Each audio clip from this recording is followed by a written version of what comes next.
22 जनवरी को जब अयोध्या के राम मंदिर में रामलला की प्राण प्रतिष्ठा हुई तो इस पर भारत समेत दुनिया के कई देशों की निगाह रही। इस आयोजन की खबरें भारतीय मीडिया में तो छाई ही रहीं, साथ ही विदेशी मीडिया में भी इस आयोजन पर रिपोर्ट्स की गईं। पाकिस्तान के डॉन न्यूज की रिपोर्ट में लिखा है, भारत के पीएम मोदी ने उस मंदिर का उद्घाटन किया जो उनकी मजबूत हिंदू राष्ट्रवादी राजनीति की जीत का प्रतीक है।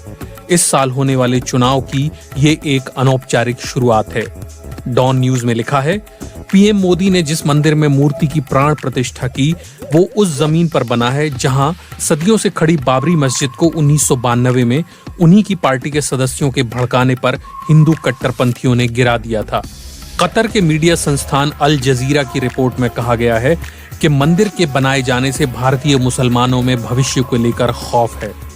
इस रिपोर्ट में कहा गया है कि भारतीय चैनलों से ये बात नदारद दिखी कि मंदिर उस जगह पर बनाया गया है जहां कभी बाबरी मस्जिद हुआ करती थी और जिसे 1992 में हिंदू राष्ट्रवादियों ने गिरा दिया था।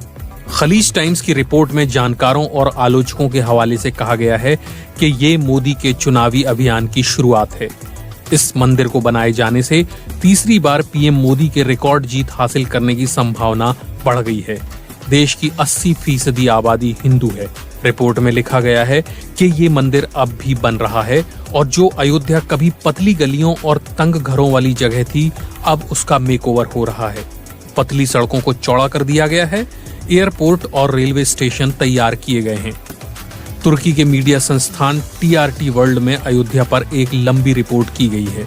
टीआरटी वर्ल्ड की रिपोर्ट में 6 दिसंबर 1992 को अयोध्या में क्या कुछ हुआ, इस पर विस्तार से बताया गया है। इसमें बाबरी को गिराए जाने से पहले कार सेवकों के किए गए अभ्यास और एक धक्का और दो जैसे नारों का भी जिक्र किया गया है। अयोध्या में राम मंदिर कार्यक्रम की खबरें पश्चिमी देशों के मीडिया संस्थानों में भी छपी हैं। द न्यूयॉर्क टाइम्स की रिपोर्ट में कहा गया है कि अयोध्या में मंदिर निर्माण हिंदू राष्ट्रवादियों के लिए जीत का पल तो है ही, साथ ही ये उन लोगों के लिए भी खुशी का पल है जिनकी राजनीति में कभी कोई रुचि ही नहीं है।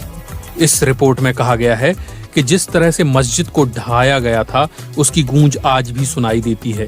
फिर चाहे मुसलमान युवकों की लिंचिंग हो, लव जिहाद के नाम पर पीटने की घटनाएं हो या फिर बुलडोजर के जरिए किया जाता इंसाफ हो। वॉशिंगटन पोस्ट की रिपोर्ट में कहा गया है कि ये मंदिर 3 दशक पहले गिराई गई मस्जिद की जगह पर बना है।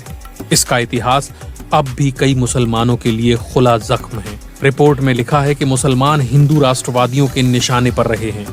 कई लोग मंदिर बनाए जाने को मोदी राज में हिंदू प्रभुत्व के उभार का सबसे बड़ा उदाहरण बता रहे हैं।